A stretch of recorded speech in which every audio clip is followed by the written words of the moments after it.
Good afternoon. Well, that number is certainly going to grow as this day continues here. The Pentagon saying the explosion was part of a complex attack. The AP reporting that it was two suicide bombers at two different locations. The U.S. as well as other countries have been warning that an attack was coming from ISIS-K, the Afghanistan affiliate of ISIS and a rival of the Taliban.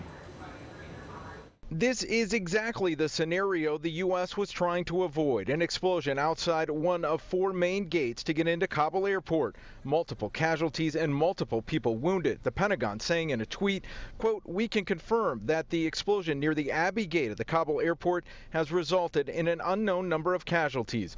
Despite the explosion, evacuation flights are still leaving Kabul airport. For days, we've seen thousands of Afghan and some of the 1,500 Americans still in country crowd the gates around the airport. For days, the U.S. has warned an attack was coming, even telling Americans not to travel to the airport and if Americans were there to leave."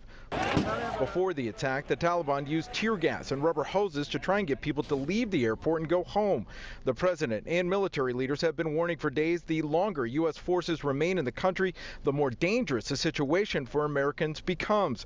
Part of the reason the president decided to stick with the August 31st deadline. Senator Dick Durbin not long after the Pentagon confirmed the explosions. This is a reminder that the notion that we can delay the timetable of completing our task of evacuating Americans and those who have helped Americans really opens us to vulnerabilities and dangers.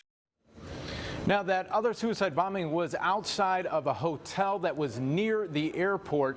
We are also learning from the